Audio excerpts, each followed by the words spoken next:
thank you very much for inviting us today to have this short chat. We might not reveal new things. Most of what we'll share are things that you are going through. And I'm glad when I was told that you are golden couples between 40 and 60. I think we are there. Kawaida mikwaga 18. For today. For today, I think she's part of this team. We got to know each other in college in 1998. Wale wakiingia first year na mimi nilikuwa hapo, lakini sikumfuata. She came to my desk. The architects here. UN or Jomo Kenyatta. So in the UN we have just our classes are not locked. The architects classes are just open. So she was studying for a CPA and she came and sat at my desk.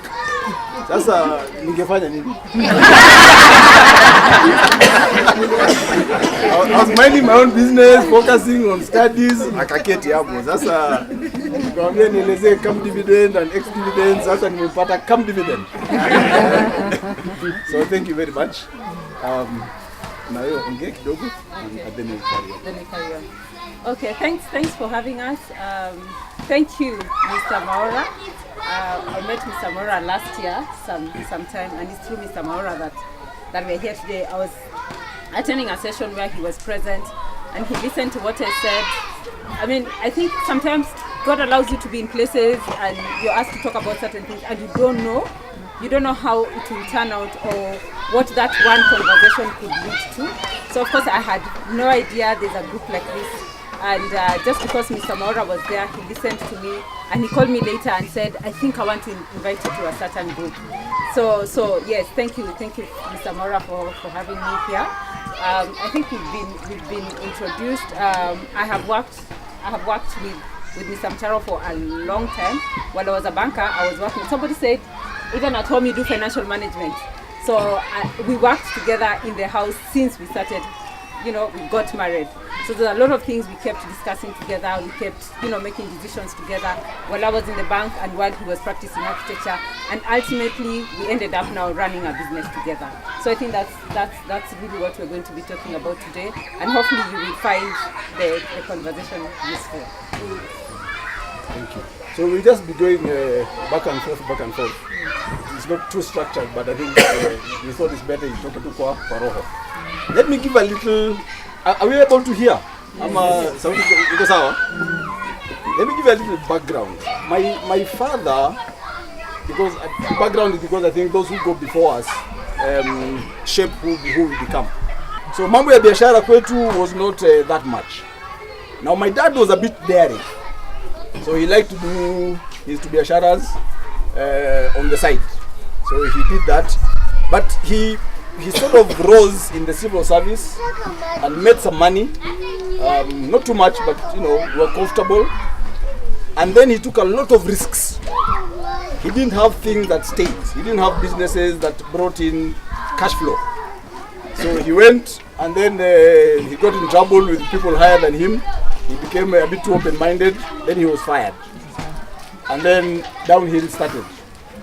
So from living well, all the way to, I remember a time we got nakunywa uji na asaidi from the shamba. So from glory to dust in very few years.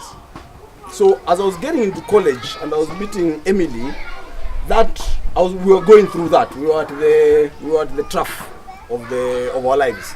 Now myself and my sister who comes after me, we sort of survived because I think we're old enough to understand. The ones who are younger were affected.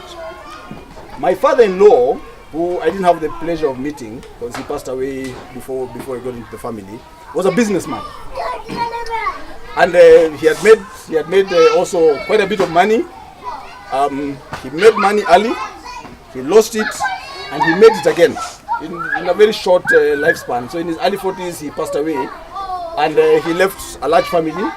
And then again, there was a downhill trend after that.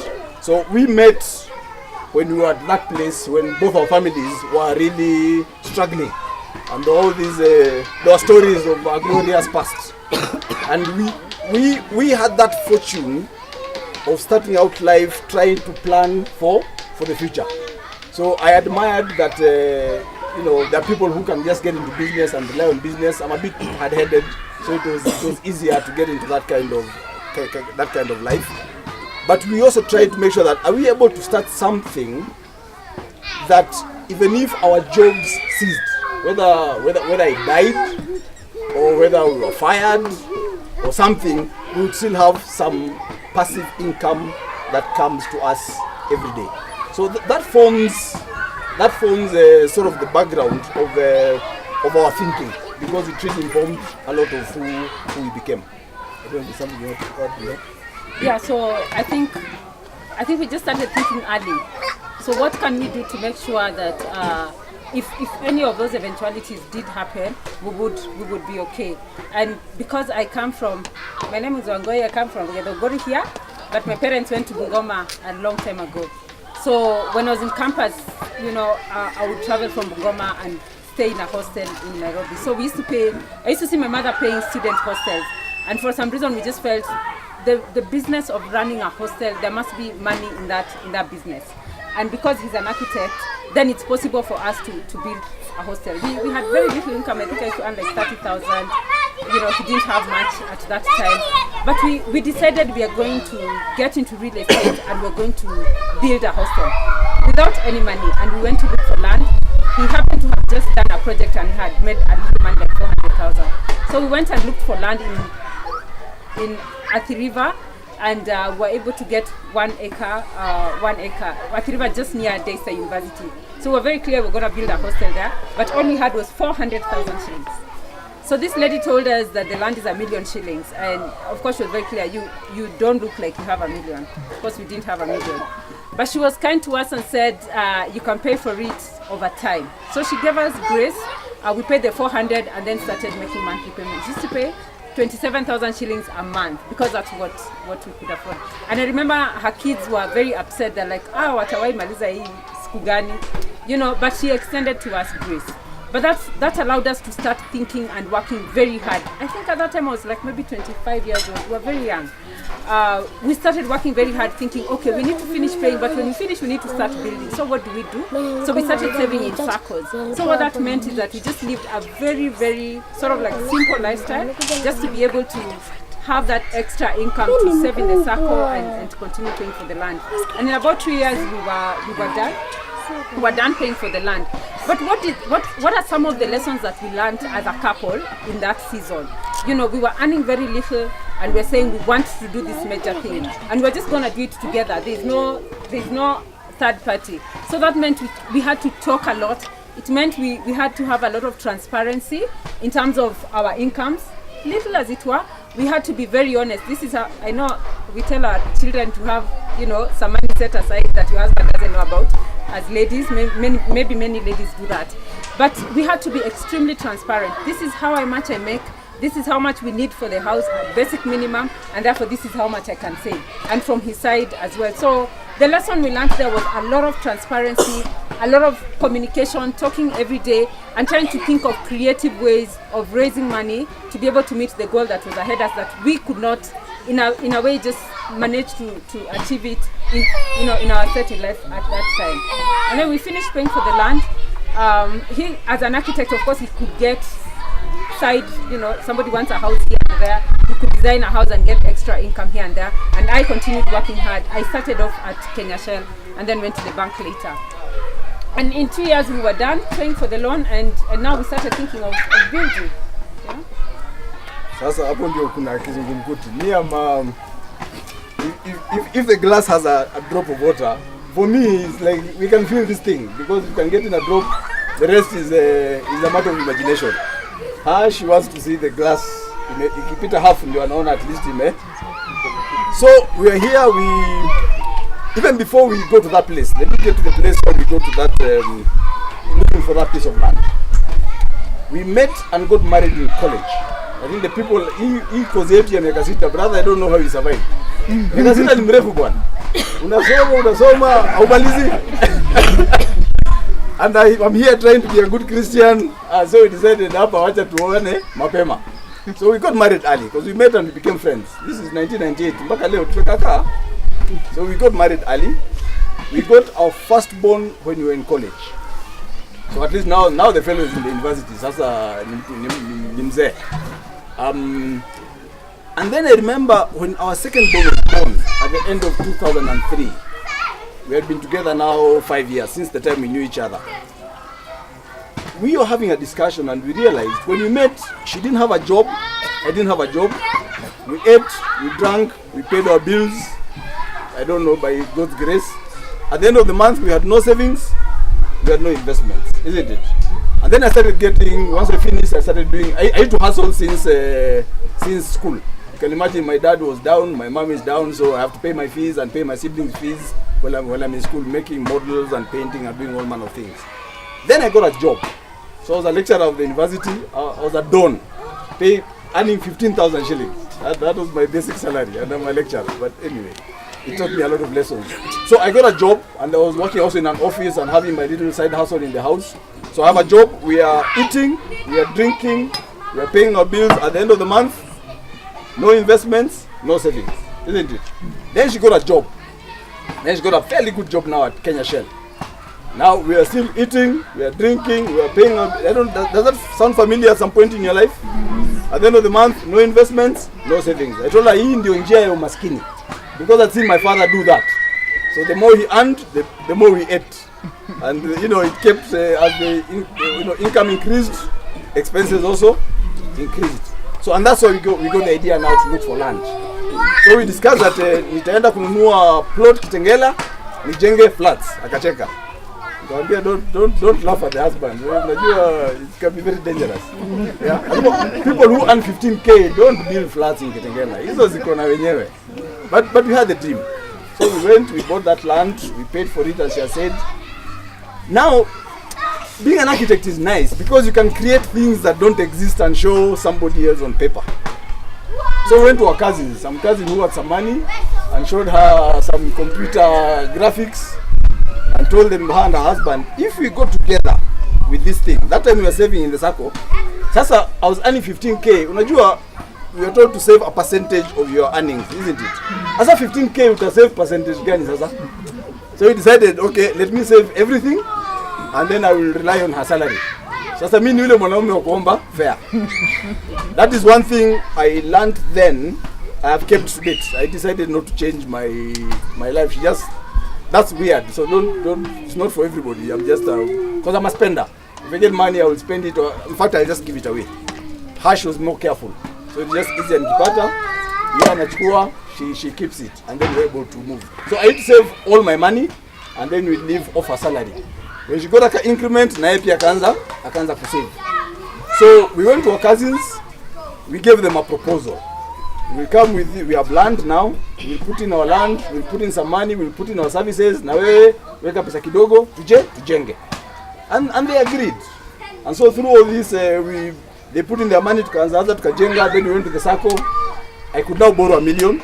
Now that was it was a wonderful thing. So, and that time I think we had gone on strike, so salaries in the university had increased somewhat, and we started building. We started building 23 rooms, I remember. I think that is the hardest thing I have ever done. It was harder than marriage. I mean, it was the hardest thing I ever attempted.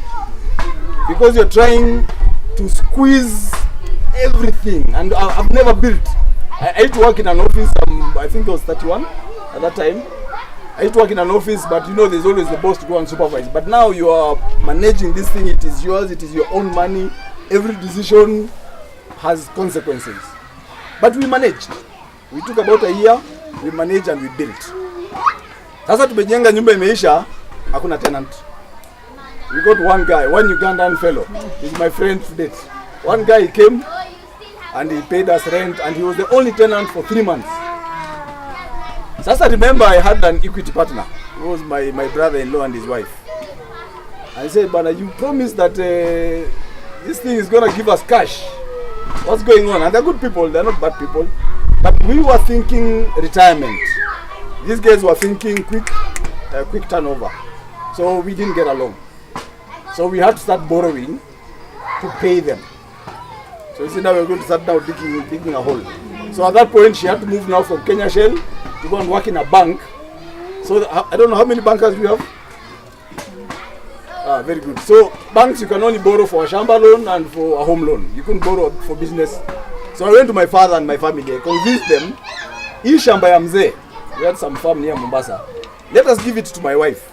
And we are many. Let us give it to my wife. Alafu, after 7 years, tutarudisha title deed kwa nyumba. And believe it or not, my father agreed. I don't know. I don't know what to do. Yeah, so then we went to the bank and said we are buying a farm. So we used the money and got a loan, and then we were able to pay off our partners now in that thing. Yeah, yeah. But as she has said, through all this, when you were about to get married, when you're planning the wedding, unajua sasa mapenzi ni mingi, so mko pamoja and you have no money. That time she didn't have a job, I didn't have a job, and we were planning a wedding. So we would sit together and write in a little black book. These hardcover books, Karatasi brand.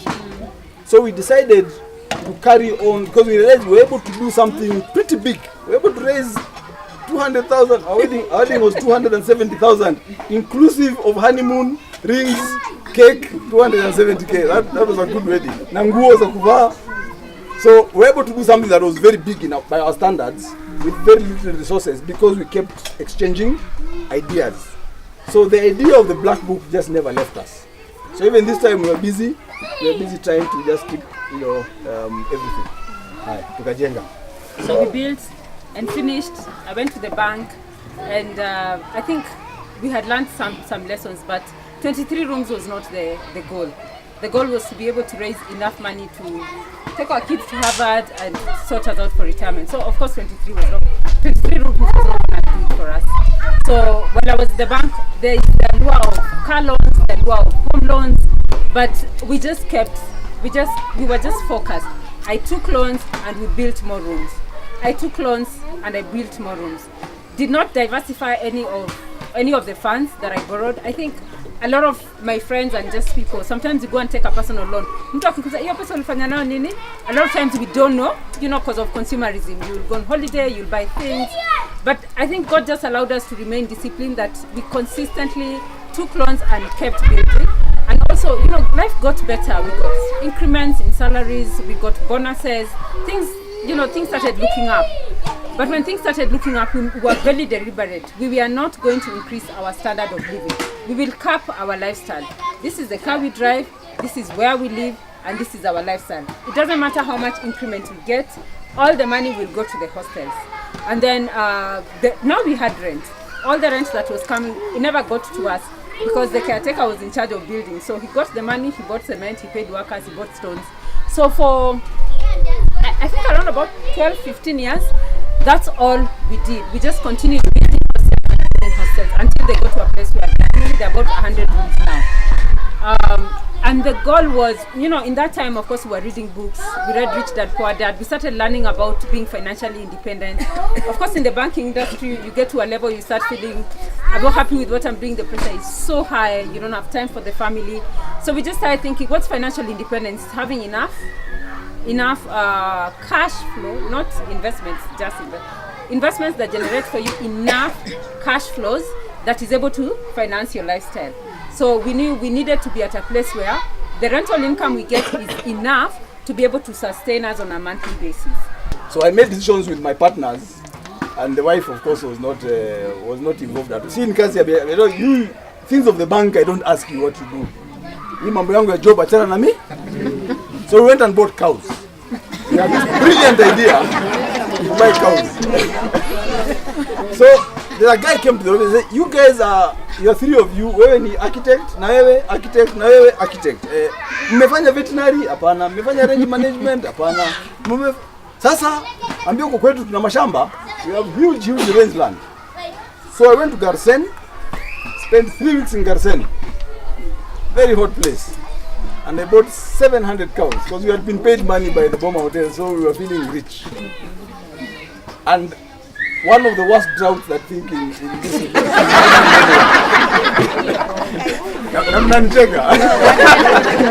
they died.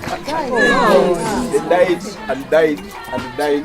we probably saved 20%, which were useless. The few that remained, I told my father, you carry on. And my dad built his hut. He now has about 1,000 cows.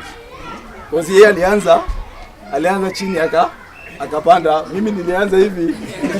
Because I don't know about cow medicine. I don't know about cow marketing. I have no idea. But we just had this.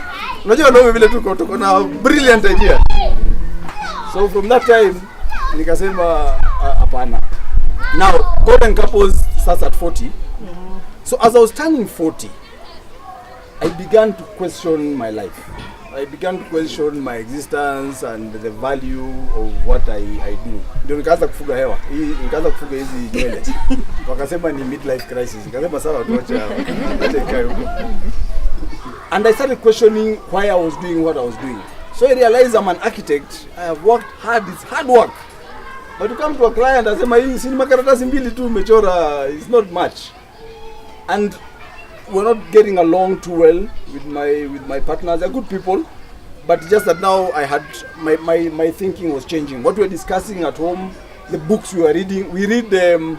I went into architecture because I didn't like reading, and I love drawing. The mapa is perfect. Then I realized in life you just must learn how to read. So we began a reading culture. So we're reading a lot, and the books are telling us to do one thing, and in the office we are doing something that is different. So I tried to change the office. I started it in my house. I invited partner, but just I invite one and then they become more. They can always outvote you. So I realized that I was not making headway. So I talked to a few young people, including that young lady there, and said, let's go and start something fresh, something new. And they're like, Nini, what is this? I don't know, but I believe if we are together and we are focused, we are able to create something new. 7 of them were crazy enough to agree. And they followed me and we went. And we started in architecture. We've done a few buildings. But we realized the long-term vision, architecture was not enough. I tried to look for companies that are listed in the stock exchange, that are architectural, whatever, Sikuona. I tried to look at the biggest companies in Kenya that have high turnover in architecture. Nikiangalia hiyo pesa yao sio mingi sana. And then I had a few weaknesses. I'm not a deal maker. I can't meet people and craft deals. I'm a bit of a loner. So I realized that life was not for me. But what to do? Where do we go? So me and my team and my wife used to come. She used to work in Sudan at that time. That's because now I've quit my job. But when I quit, it was good because we have rent, remember? Now we have our 99 rooms. They're bringing some rent. So I knew our children will go to school. We'll have a place to stay. We don't own our own home by choice. We said instead of putting the money in a home, let us put the money in investments. Then we can rent. Then the time when you are okay, then we can buy or build without a problem. But at that point, we didn't get to own our own home, and we still don't. I think we are still not convinced yet. So the time will come, but haijafika bado. So we kept discussing. She would come every Friday. So imagine she worked in Sudan for a total of 4 years, and she came home every Friday without fail. Every Friday alikuwa hapa, anaondoka Monday. So akija Friday anatoka from the airport straight to the office. So then we have our meetings in the evenings, our strategy sessions.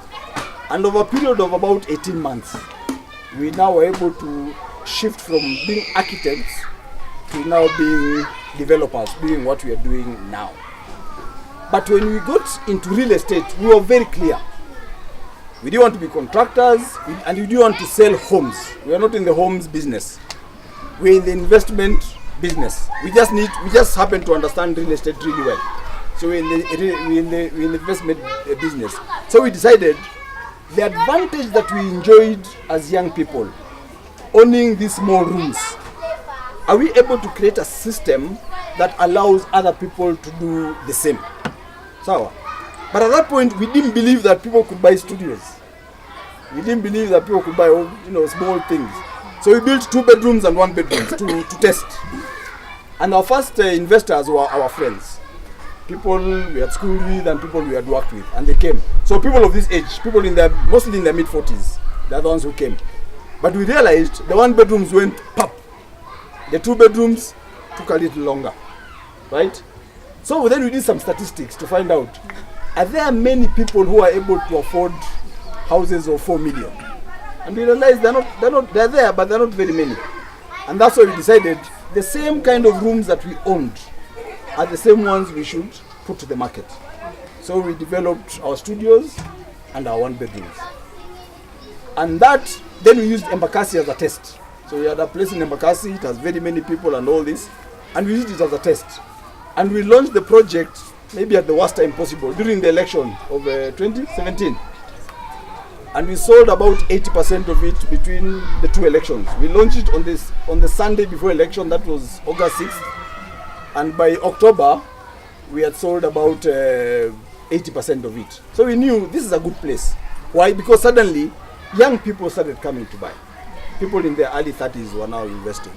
Chamas and investment groups were now coming. Family groups were coming. So we realized this is a good place. So all we need to do is to remain focused, remain honest, because that's a big thing. Remember our couple life. That time we decided now we have 1 car, we will not add another car. We share a car because the problem with the developers. And then your old car. Yeah, it's been around. Because the problem with developers is you get some money and suddenly baadaye pesa kwenda kununua cement inanunua Prado. Na hiyo pesa sio yako. That money belongs to people. Instead of kununua kokoto, tupeleke madam holiday Acapulco sijui nini. So we have decided to remain it, and I'm grateful to Emily and the team we have in the office. Now it comes to how we work together. And I hand it over just to you. We try and retain a flat structure where everybody can question everybody. Sio mimi na madam huko, alafu hao wengine huku. I think when you do that, it's easy to, we realize it's easy to collide. So then she gets to speak her mind freely, I get to speak my mind freely. We don't agree. Remember, I'm an architect, she's a finance person. The thinking is very, very different. And in the office, so everybody speaks very freely.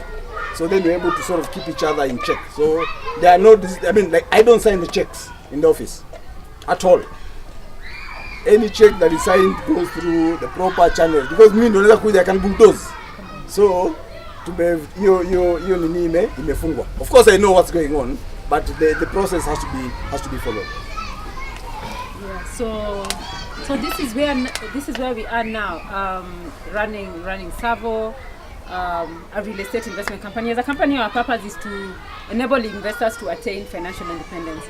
And Mr. Mcharo would know a lot of the people we talk to are 25, 30, around that age group. Because what we say is, if I can catch you at 27 years, and instead of buying your Subaru, you invest in our units, and you buy the first and the second, and you continue increasing those number of units. By the time those young people reach where we are today, they will truly be financially independent, isn't it? But that doesn't lock us out. It's just that we feel we will have attained our true purpose if we are able to reach out to these young men, so that they don't live life and get to a place where things happen. I think maybe among us, as some people have lost jobs, some people have had a misfortune. One of the things we're going to talk about, the topic was how to build a business empire as a couple. It's not yet an empire, but we are building it. So he has told you he's an architect and I'm an accountant. So our thinking is extremely, he's South Pole, I'm North Pole. So he looks at opportunities. He sees this is an opportunity. Let's go for it. Let's run. But me, I sit down and think, what are the risks? What are some of the challenges that could come with that opportunity that are disguised and you're not seeing them? And that has helped us a lot in decision making. So I think in addition to everything we have said, one of the other strongest things of working together is that you are different.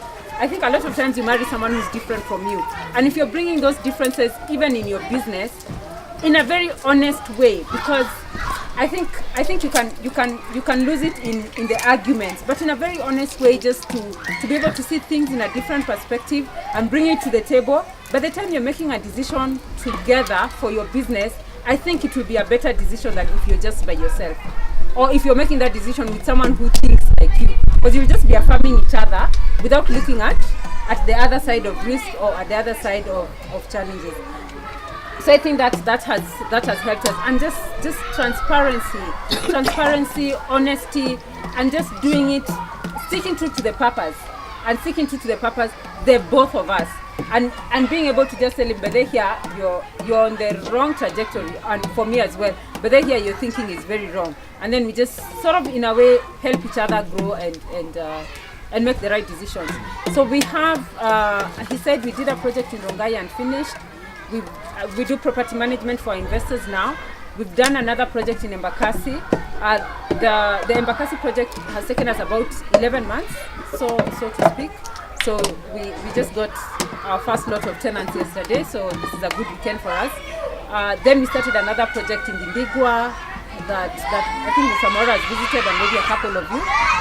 That's in progress, hopefully completion by December this year. And we have 2 other projects that are coming, one in Roysambu and one in Embakasi. So because we are targeting we've talked about financial independence and we want people to be able to afford, we are specifically targeting youth housing. It's a segment in the market that hasn't been fulfilled. Many developers will do 3-bedroom, 4-bedroom. Many developers do homes, but 60% of the Kenyan population is below 30 years old. So there are very many young people, and no one is thinking about, housing for them. So that's why we are focusing on studios and 1-bedrooms. And the price point is also very attractive. Our project in Embakasi was 1.4 for a studio and 2.1 for a 1-bedroom. Dindigwa, it's been about 1.5 and 2.5. And then the one in Roysambu will be about 1.6 and 2.6. So that's our price range. 1.5, 2.5, 2.6, that's the max price that we have. So that's an amount, that's not 10 million. That's not, because immediately say 10 million, 15 million, everybody's thinking a mortgage. How many mortgages can you have? But just that price range, it's an amount that a lot more of us can actually afford. And then we also have a payment plan, so you don't pay for it all at once. Because it's off plan, you are allowed to pay for it even as we build. So you just do 20% deposit and then you pay as we build. But remember, we are targeting a 25, 26-year-old as well. So this person probably, if they are very lucky, they probably earn 100,000. Can they afford to pay for it in 1 year? Because their annual payment, the 12-month payment comes to about 100,000 a month. So this person, if they're earning 100, they can't afford to pay all of it, isn't it? So we have a payment plan. We actually started it at 27,000. Remember the lady who allowed us to pay 27,000 for the land? So we started there. Can we also give that to young people so that they're able to pay 27,000 a month and be able to afford these houses? And that takes them to about 5 years. So that's what we're doing. Yeah. I'm about not to bring it questions, but what have we learned working together?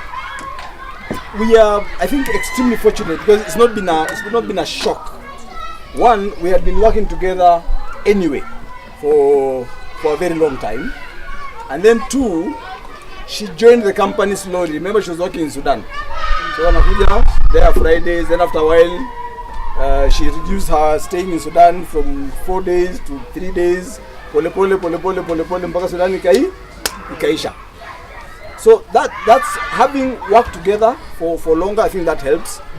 Understanding and respecting and even encouraging our differences. It's not been easy. I mean, it's not always been easy, but knowing that we can have a vibrant debate in public. We all, as married people, we always have vibrant debates, but we have them in our closed doors. But can we have a vibrant debate in public? Can I sit and watch my good friend Dennis at 24 years old telling my wife, Emily, you are wrong, and say, I think I agree with Dennis. And from there, then we are walking home with my wife holding hands. No. So that took a few tears. Okay, quite a bit of tears at the very beginning. How could you sit and watch him answer me like that? So, but fortunately, since we read a lot, we understand how companies are built. We have a fairly good understanding of how companies are built, and part of that debate is so having that team of people that we trust, people that they're young but they carry very heavy things on their shoulders. It sort of creates a buffer that we are not just arguing the two of us. We have a point that is on the table, and we have the entire office to be able to make a decision on this issue. So it's not me against you. It is an issue, and we always differ because I'm seeing, well, let's grab this opportunity, and here ndio breaks. Kuna risk, and that balance sort of helps. Yeah. So that's who we are in a nutshell. We have been doing this particular model since end of 2016. This particular model that we are doing now. So we have now done completed 2 days in the Athiriva yetu. But of this model we have completed our 2 projects, Mbakasi and Rongai. Kindigwa, just up the road. Is ongoing, hopefully done end of this year or Q1 next year. And now we are about to start others. Again, we in our risk mitigation, because it's off plan, and many companies that are doing things off plan are going down, and that's a fact. And many companies, several companies we've had in real estate that are being run by couples are facing serious challenges. Those are facts, and we can't ignore those. So what we do to try and mitigate these facts: number one, we don't break ground until we have sold 30%. We don't, because before we have broken ground, there's no risk. Your money is there, yeah, and you don't have to pay all of it. It's a commitment you have made. So once we hit 30%, then we can break ground. And we don't borrow from banks, because as you know, these real estate projects belong to the banks. So instead of going to borrow from banks, why don't we come to investors and lower our prices? Really make our prices low and give them a long payment plan. So whatever advantage you're looking for from the bank, we can offer. So that way then you're able to get capital. And once something has 30% when it's still a bush, it means people have believed in it. So then from there, then we start building. And we put all our money into the project. All the money goes into the project. Even our team knows these guys live on minimum wage. Since we live on no wage, but we're okay because we're going to rent. So since we survive purely on our rent. And then our guys earn very little because everybody gets paid when a project is done.